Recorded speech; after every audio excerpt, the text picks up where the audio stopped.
शुरू करें। ओके, क्या आप अभी मानते हैं कि मेरा मैं बोलो तो पहले। अच्छा स्टेटमेंट हाँ तिवारी साहब आ गए आप। माशाल्लाह से आपके बाल वाइट हो गए। सर थोड़ा आ गया चलिए अब शुरू कर दें। आपका कैमरामैन आ गया तिवारी साहब? हाँ ये शुरू हो गया, ठीक है। सर्वर 2 पे लाइव है। अब तक के जो उत्तर प्रदेश के चुनाव के जो नतीजे आए उससे ये बात जाहिर हो गई कि उत्तर प्रदेश की जनता ने दोबारा बीजेपी को सत्ता देने का फ़ैसला लिया है। ये जो फ़ैसला लिया गया हम इसकी इज़्ज़त करते हैं।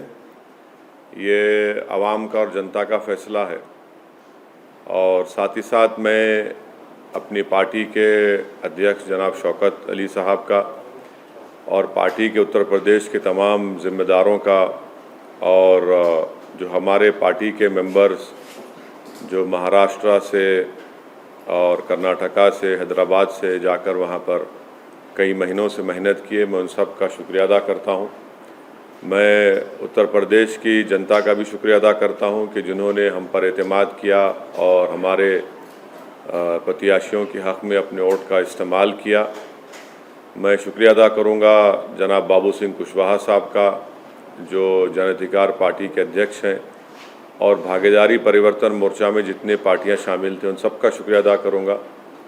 और फ़ैसला जो भी नतीजा आया है, हमारी कोशिशें मेहनतें बड़ी थी मगर वो फ़ैसला जैसा हम चाह रहे थे नहीं आया, मगर हम दोबारा मेहनत करेंगे, दोबारा और हमारी जो कमज़ोरियाँ हैं उसको दूर करेंगे और मुझे यकीन है कि आने वाला मुस्तक़बिल उत्तर प्रदेश में हमारी पार्टी मजलिस इत्तेहाद मुस्लिमीन के लिए बहुत बेहतर साबित होगा। तीसरी बात यह है कि जो पॉलिटिकल पार्टीज़ अपनी नाकामी को छुपाने के लिए ईवीएम का चीख पुकार कर रहे हैं, मैंने 2019 में भी कहा था कि गलती ईवीएम की नहीं है, गलती जो लोगों के दिमाग में जो चिप डाल दी गई है वो उसकी बहुत बड़ा रोल अदा कर रहा है। और चौथी बात यह है कि कामयाबी हुई है ज़रूर, मगर ये 80-20 की कामयाबी है। हम अपना काम करते आए पहले से करते रहेंगे और बस मुझे यही कहना है कि हम लोग काफ़ी मेहनत किए, बहुत अच्छी मेहनत की, दिलो जान से हम लोग हमारे पूरे पार्टी के ज़िम्मेदारों ने मेहनत की। मैं उन सब का शुक्रिया अदा करता हूँ, बल्कि उनसे ये भी अपील करूँगा कि अपने हौसलों को बुलंद रखिए। कल से हम फिर अपने काम पे लग जाएंगे और यकीनन मुझे यकीन है कि आने वाले जो विधानसभा के इलेक्शन होंगे उसमें हम और अच्छा करेंगे, हमारे कमज़ोरियों को, जो भी कमज़ोरियां सामने आएंगी उसको दूर करेंगे। सर आपने बोला 80-20 की कामयाबी है, इसका मतलब क्या है? ये आपका कहना है कि देखिए, एक बात तो साफ वाज़ेह हो गई कि मैं शुरू से इस बात को कह रहा था कि एमआईएम पार्टी का जो मकसद है, कई हमारे मकासद हैं, कई ऑब्जेक्टिव्स हैं, उसमें एक बड़ा ऑब्जेक्टिव ये भी है कि एक पॉलिटिकल लीडरशिप बने। अब अगर आप इस तरह से ये पैगाम देंगे तो फिर आप सिर्फ वोट डालने वाले बन जाते हैं, वोट लेने वाले नहीं बनते हैं आप, और आप एक झुंझुना बन जाते हैं। अब मिसाल के तौर पर ये जितने भी अभी तक नतीजे आए, जो रिज़ल्ट्स आया, जो बड़ी बड़ी बातें कर रहे थे लोग कि ये इनका वोट ट्रांसफ़र होगा, उनका वोट ट्रांसफ़र होगा, ट्रांसफ़र कुछ भी नहीं हुआ। और जो लोग झूठे दावे पेश कर रहे थे, जो लोग सब्ज़, उर्दू का लफ्ज़ बोल रहा हूँ, सब्ज़ बाग दिखा रहे थे, वो सब तो सब मालूम हो गया कि किसका वोट कहाँ पर गया, किधर गया। तो खैर अभी तो पूरे नतीजे नहीं आए, तो इस नतीजे पर और जब पूरे नतीजे आ जाएंगे उसको देखकर भी फिर हम और यकीनी तौर पर कह सकते हैं। मगर यह है कि जो उत्तर प्रदेश के अल्पसंख्यक समाज के माइनॉरिटीज़ हैं उनको सिर्फ वोट बैंक की तरह इस्तेमाल किया गया, और इसी वजह से आज आप देख रहे हैं कि जो पॉलिटिकल लीडरशिप की हम जब बात करते हैं तो उससे सबको तकलीफ हो जाती है। तो खैर अब ये वक्त नहीं है कि मैं इतनी तफसील से जाऊं। जो फ़ैसला आया हम उसकी इज़्ज़त करते हैं और हम अपना काम जारी रखे हैं और जारी रखेंगे और पहले से ज़्यादा हम मेहनत करेंगे और जो हमारी लड़ाई है जमहूरियत के दायरे में उसको लड़ते रहेंगे। सर उस पे क्या कहेंगे जो आपको आप पे पहले भी आरोप लगते रहे हैं बीजेपी को और जिता के आ गए, ऐसा आपके विरोधियों का ऐसा आरोप है, पहले भी लगता रहा, क्या कहेंगे? देखिए प्रमोद साहब, अगर मैं उन लोगों के नाम ले लूं जो बाजा बजा रहे थे कि ये लड़ाई ये वो लड़ाई है, आखिरी लड़ाई है, फलां लड़ाई है, और जो जाकर हर समाज के लोगों कह रहे थे कि ये आखिरी लड़ाई है, अब उनके बारे में क्या बोलेंगे आप? और अगर हम पे जो इल्ज़ाम लगता है हम कोई फिक्र नहीं है, हम तो बोलते लगाओ हम पे इल्ज़ाम, मगर हम अपनी लड़ाई लड़ते रहेंगे। आप देखेंगे गुजरात में भी इलेक्शन लड़ेंगे, राजस्थान में भी लड़ेंगे और इस साल आखिर में दिसंबर में उत्तर प्रदेश में लोकल बॉडी के इलेक्शन होंगे, हम फिर अच्छी तैयारी से लड़ेंगे। हमारा काम हम करते रहेंगे। मगर उत्तराखंड में क्यों जीत गई बीजेपी, गोवा क्यों जीत गई, मणिपुर क्यों जीत गई, तो इससे कोई ताल्लुक़ ही नहीं है। देखिए हमारी लड़ाई पॉलिटिकल लीडरशिप की लड़ाई है, पॉलिटिकल लीडरशिप को क्रिएट करना है। अब उत्तर प्रदेश की ख़ास तौर से जनता को, गरीब को, दलित को, अल्पसंख्यक समाज को समझ में आ जाएगा कि इनको सिर्फ इस्तेमाल किया गया था। भाई आप जो दावे कर रहे थे, जो भीड़ दिखा रहे थे, जो बातें हो रही थी, जो ख्वाब में भी मुख्यमंत्री बन गए थे, तो उसका जिम्मेदार भाई तो नहीं हो सकता हूँ ना। सर आप बोले कि वोट बैंक की तरह इस्तेमाल किया जाता है, खास तौर से माइनॉरिटी को, और आप अपनी जो स्पीचेज में बार बार इस बात की अपील कर रहे हैं। मैं अपनी स्पीचेस का हवाला, अच्छा किया आपने ये सवाल किया। मैंने तो अपनी स्पीच में कहा कि समाजवादी अलायंस बीजेपी को नहीं हरा सकता, तो उस वक्त भी लोग बड़े नाराज़ हुए। ऑन रिकॉर्ड मेरे स्पीचेस आप देखिए, यूट्यूब पे हैं। मैं तो बात कह रहा हूँ, कह चुका हूँ, बात कह चुका हूँ। मेरा सवाल मुख्तलिफ था। हाँ। मेरा सवाल ये था कि आप चुनाव तो लड़ रहे थे, लेकिन एक और लड़ाई लड़ रहे थे बकौल आपके कि मुस्लिम जो कम्युनिटी है उसको वोट बैंक की तरह अब तक इस्तेमाल करती आई है पॉलिटिकल पार्टी का, अपना लीडरशिप होना चाहिए। तो क्या आपको नहीं लगता कि उस जनता से जिससे आप अपील कर रहे थे उसने आपको डिसअपॉइंट किया इस रिजल्ट से? नहीं, देखिए मैं उनके फैसले की इज्जत करता हूँ, एहतराम करता हूँ, वो उनका इख्तियार है किसी को वोट देना दें। मगर अब दोबारा तो हम उम्मीद करेंगे कि दोबारा तो उनको ठगा नहीं जाएगा ना।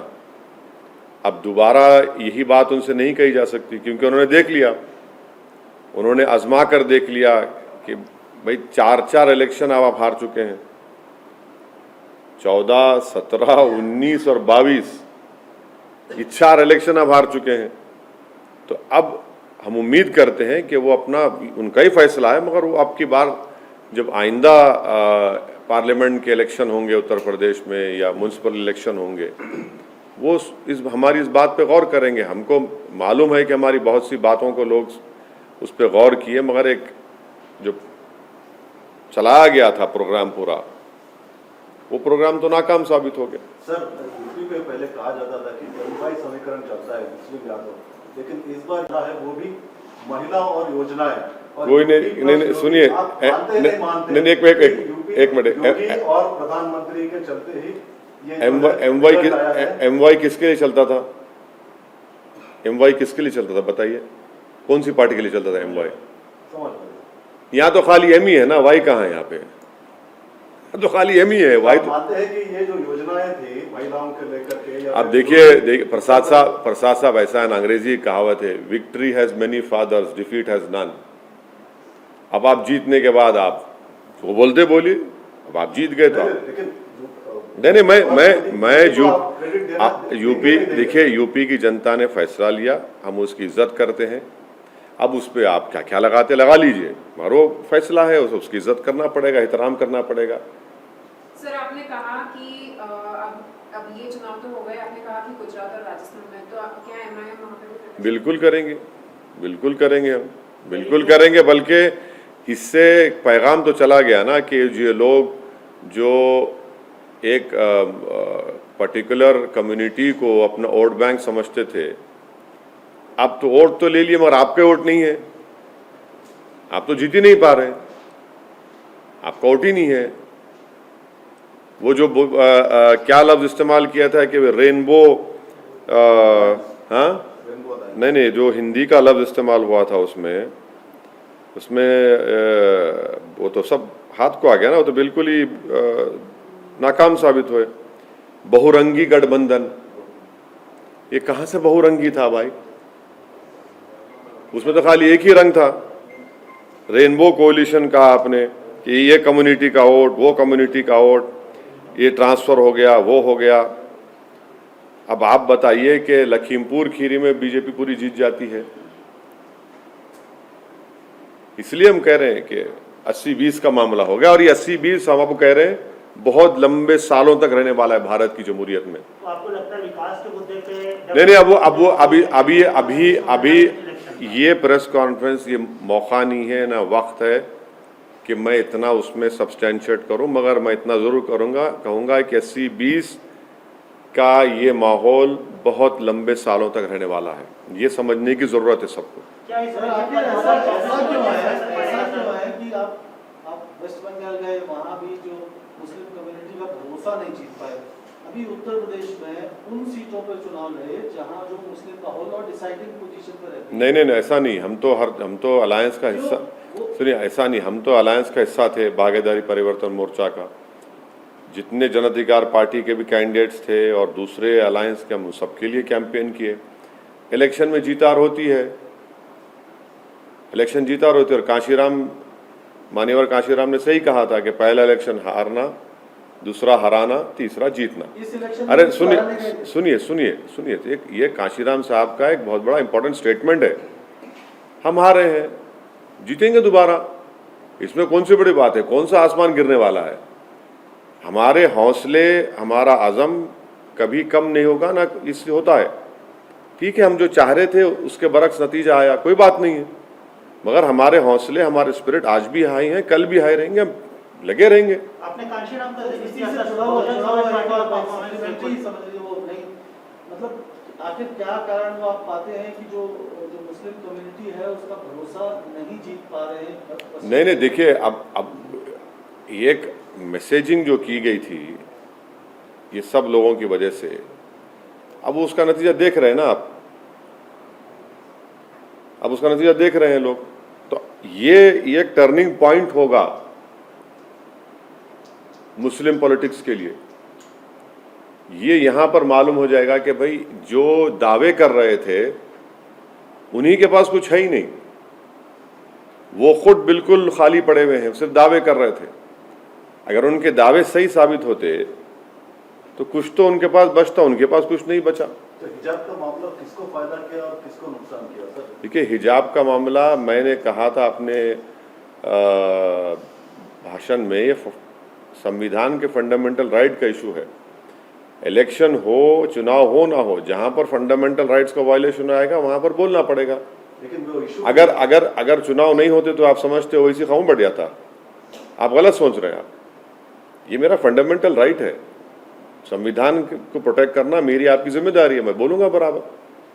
मगर ये बोलना कि इसमें आया, भाई अगर नहीं आता तो भी हम बोलते बराबर। 80-20 के नैरेटिव में क्या ये काम आया सर? नहीं, 80-20 का नैरेटिव आपको बताएंगे आराम से, अभी आज की प्रेस कॉन्फ्रेंस हो जाए। आप बोल रहे हैं कि जो मैसेज दिया गया था तो आपका इशारा कहीं ना कहीं जमात के जो नुमाइंदे हैं, चाहे वो मेरा इशारा किसी लीडर हो, नहीं, मेरा इशारा किसी के ऊपर नहीं है, जनता समझ जाएगी। मैं आप जिसका समझ रहे हैं वो नहीं, वो गलत है, वो नहीं। आप कह रहे हैं कि जो 80-20 का जो नैरेटिव है, this is going to stay for a very very long time. This is the crass reality which everyone will have to accept. At the same time, the story of the day is also coming from Punjab, where Kejriwal has sort of in a way created history, and he has made it amply clear that he's going to stitch up a national front, which may not be possible without the support of other players.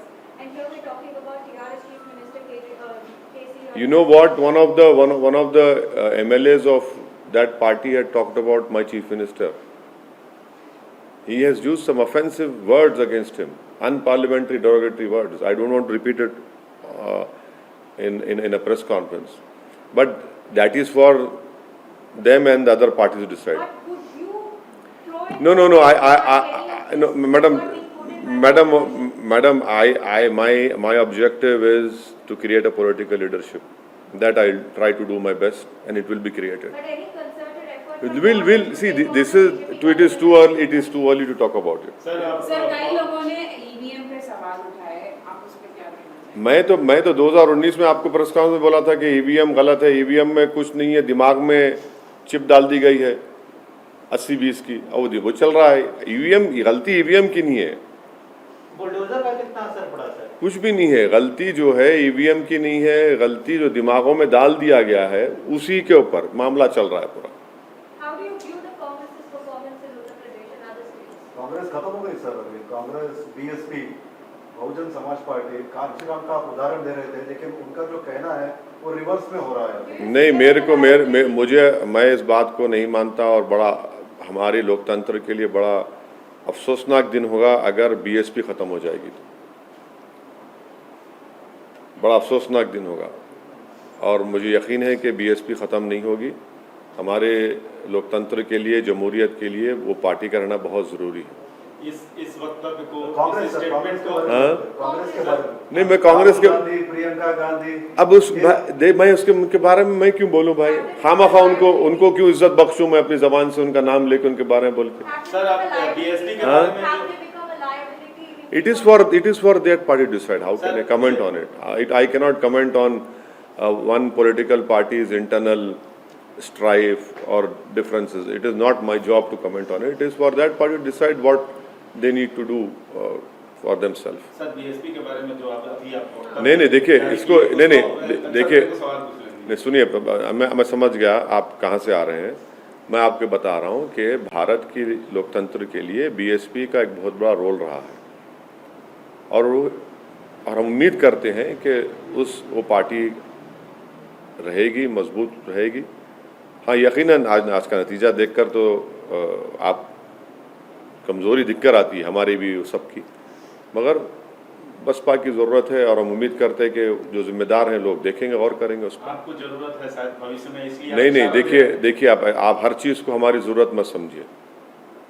हर चीज़ को हम अपने उससे interest से देखते हैं, मगर एक बात को तो मानना पड़ेगा ना कि उस पार्टी ने बड़ा रोल अदा किया डेमोक्रेसी को मजबूत करने के लिए। सर आप बोल रहे हैं कि जो मैंडेट है आप उसका सम्मान करते हैं, तो जो मैंडेट है वो मोदी का जो मॉडल है उसके फेवर में है। क्या आप मानते हैं कि मोदी मॉडल जो है वो सक्सेसफुल फिर से हुआ है और सस्टेन कर रहा है देश में? पंजाब में क्या हुआ? पंजाब में तो कुछ नहीं कर सके। पंजाब में कहाँ थे बोल? अच्छा, नहीं थे कभी पावर में नहीं थे ना। अच्छा। पावर में अच्छा, कि शिरोमणि अकाली दल साथ थी ना बीजेपी की। लेकिन बाकी 4 राज्यों में तो सर असर देखा। अब भैया अंग्रेजी कहावत है, victory has many fathers, defeat has none. Sir आप 85 रैलीज करें, 2 महीने तक हैदराबाद में नहीं आए। नहीं आया, बीच में आया। लेकिन तो क्या एक पर्सनल लेवल पे लगता है सर, बिकॉज मेहनत करके कभी फल नहीं मिलता है। अरे आप लोग मेरी पार्टी की हिस्ट्री जानते ना मेरी हिस्ट्री जानते।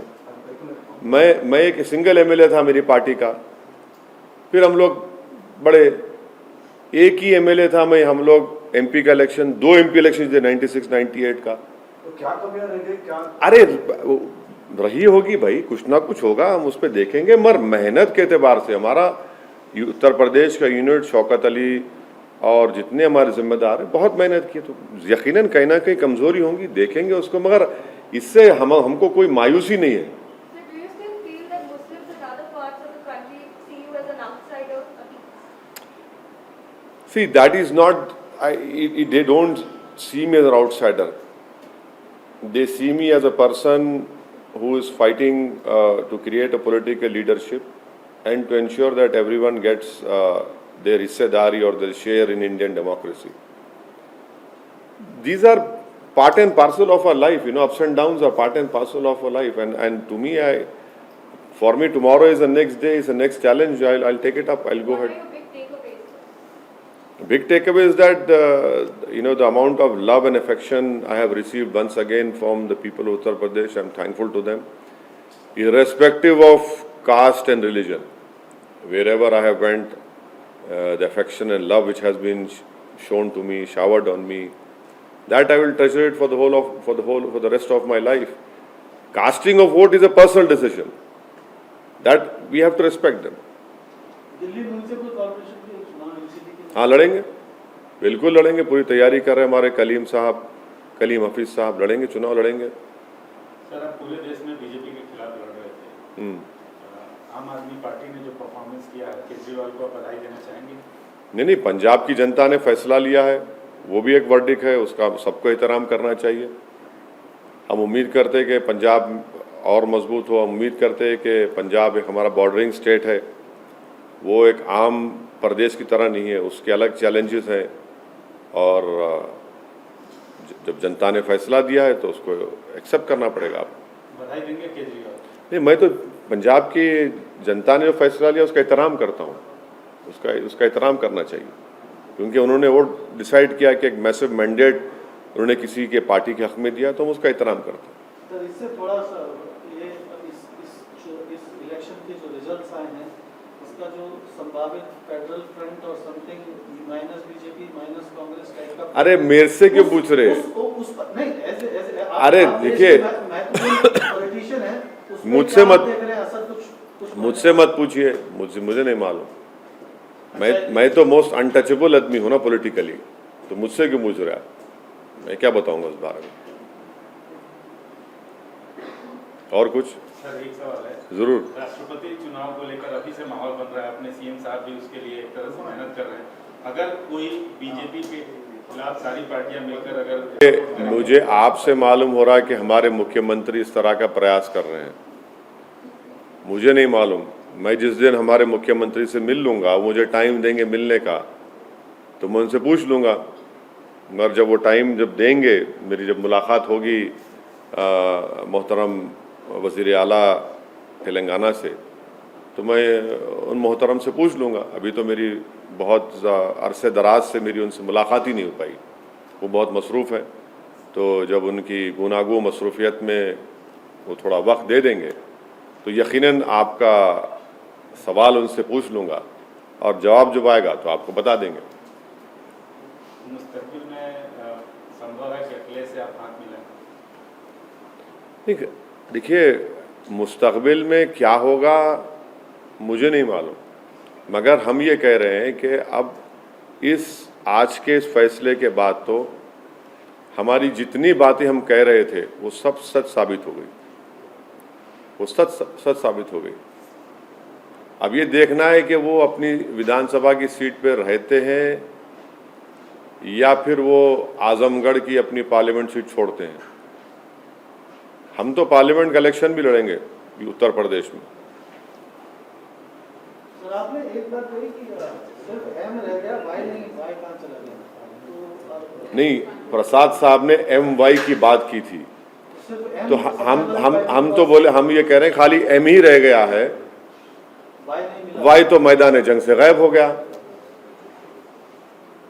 मोहब्बत में हम ही खड़े हो गए, और जो हमको मैदान में लाए, जंग के मैदान में छोड़ के भाग गए हमको। समाजवादी आप पार्टी डायरेक्टली ये कहना चाहते हैं कि नहीं, हम समाजवादी को यादवों ने सपोर्ट नहीं, अब देखिए, डेटा आएगा, मालूम हो जाएगा, अब डेटा आएगा। मगर हम तो यही कह रहे हैं ना भाई, नहीं, ये जो लफ्ज इस्तेमाल किया आपने, वो क्या था कोalition, वो बहुरंगी गठबंधन, एक ही रंग नजर आ रहा था इसमें। तो अभी तक तो रिजल्ट जितनी आए हैं एक ही नहीं, देखिए, अब इसको आप एक रंग वंग मत दीजिए, रंग नजर तो एक ही आ रहा है। सर, स्टेट बीजेपी का कहना है कि यहाँ पे आने वाले इलेक्शन के अंदर बुलडोजर चलाएंगे, क्या उसका? हाँ, स्टेट बीजेपी लीडरों का कहना है कि यहाँ पे आने वाले इलेक्शन में बुलडोजर चलाएंगे। सर, आप तेलंगाना पढ़ सकते हैं। देखिए, चंद्रशेखर राव जो है एक जिद्दी किस्म का आदमी है, ये बातें नहीं करना यहाँ पे। समझे ना। अब यहाँ पे क्या चलाएंगे कैसा चलाएंगे वो मालूम हो जाता, मगर अब वो आप जीत गए उत्तर प्रदेश, सही है। बल्दिया के इलेक्शन में आए थे ना, सब आए थे। लेकिन परफॉर्म भी तो किया सर। हाँ, परफॉर्म किए, फिर उसके बाद क्या, अरे छोड़िए ना, वो तो कांग्रेस, जहाँ कांग्रेस का वैक्यूम पैदा होता है इन्हों फिल कर लेते। इसका मतलब बीजेपी के पास चांस भाई जहाँ हमारे जितने नंबर से हम रिपीट किए, अंडर एस्टिमेट मत करो आप चंद्रशेखर राव को। और अच्छी बात यह है कि चंद्रशेखर राव अब जो एक्टिव हो गए ना, वो बड़ा चेंज है उनमें, और उम्मीद करते हैं कि वजीर आला ऐसी एक्टिव रहेंगे, वैसी एक्टिव रहेंगे अब आइंदा असेंबली के चुनाव तक।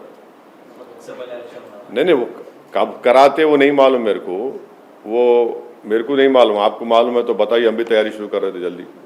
मेरे को तो नहीं मालूम, बट हम तो उम्मीद करेंगे कि हमारे वजीर आला जो एक्टिव आज है, उन्हें एक्टिव रहना, बस एक्टिव रहना, और थोड़ा उन्हें पब्लिक से मिलना भी, थोड़ा जितने उनके MLA से तो टाइम निकाल लिए, थोड़ा मिल लिए तो अच्छा रहता। क्योंकि TRS में एक ही फेस है, वो TRS में एक ही चेहरा है बस, वो दूसरे कोई चेहरे नहीं है। बहुत बड़ी बात बोले, टीआरएस में कैसे सर एक ही चेहरा है? बिल्कुल TRS में एक ही चेहरा है, कोई दूसरा चेहरा है ही नहीं, आंध्र बेटा कोई भी नहीं है, कोई नहीं है सिवाय वजीर आला के चंद्रशेखर राव, कोई चेहरा नहीं है। सर पिछले इलेक्शन में बाबू भी बहुत एक्टिव हुए थे, ऐसी नेशनल पॉलिटिक्स में इन्वॉल्व होते हैं, अभी नहीं दिख रहे कहीं। है उन्होंने आंध्रा में है ना थोड़ा बहुत, आंध्रा में है, थोड़ा बहुत है। कहीं इनका सिचुएशन ऐसा ना हो जाए। कहाँ पे? यहाँ पे नहीं, देखिए, इन्हों चंद्रबाबू नायडू को छोड़ के निकले, वो ऐसा आदमी नहीं है, वो छोड़ के निकले स्वयं।